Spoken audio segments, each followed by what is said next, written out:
আমরা ব্যাগকে দেখছি ইতিমধ্যে একটা জিনিস ভাইরাল হয়েছে যে একজন ইমাম ধর্ষণ মামলা থেকে মুক্তি পাইছে। সে নির্দোষ ছিল, সে করে নাই, কিন্তু তারে এই ধর্ষণ মামলা দেয়া 1 মাসেরও বেশি জেল খাটানো হয়েছে এবং 1 বছরেরও বেশি মানে তার এই মামলাটা চলতেছে।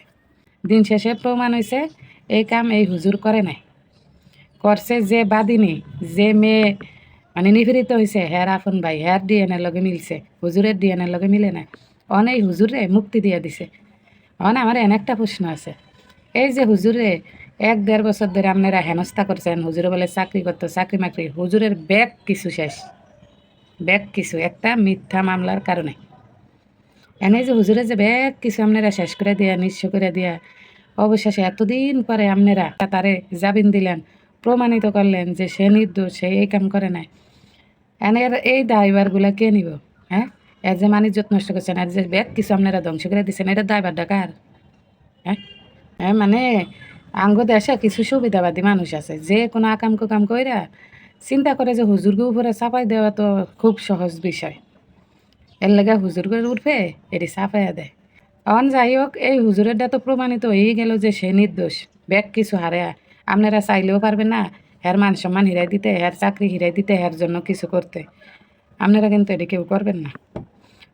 অঞ্জয় যে নেত্রকোনার 11 বছরের মেয়েটার ঘটনায় যে হুজুরে যে ধরে নিয়ে গেছে, দেখলাম যে হুজুরের 3 দিনের রিমান্ড মঞ্জুর করছে।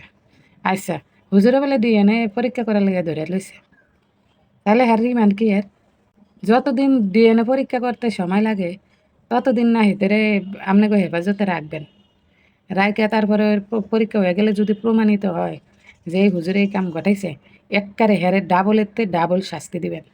কারণ যারা হুজুর আল্লাহর দিন সম্পর্কে জ্ঞান রাখে, এরা যদি এই ধরনের কাম করে, এগো অনেক বেশি, অনেক কঠিন শাস্তি হওয়া দরকার সাধারণ মানুষের চাইতে।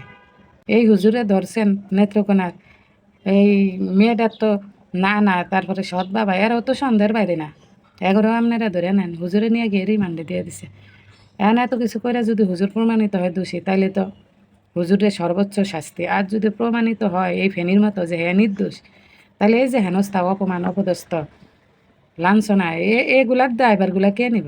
হ্যাঁ, যাই হোক, বাংলাদেশের প্রশাসনের উপরে বিশ্বাস রাখা কইতাছে আপনারা সঠিক তদন্ত করেন, সঠিকভাবে জিনিসটাই করে যে প্রকৃত দোষী তারে আইনের আওতায় নিয়ে আসেন, তারা সর্বোচ্চ শাস্তির ব্যবস্থা করেন।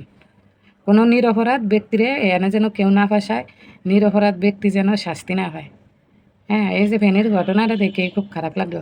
এই যে একটা কলঙ্ক বিনা দোষে মাথায় নিয়ে এতদিন ঘুরছে, ব্যাগ কিছু আজাইছে, আজা মাজা প্রমাণিত হয়েছে যে হ্যাঁ এই কেম করে নাই। কোন চাই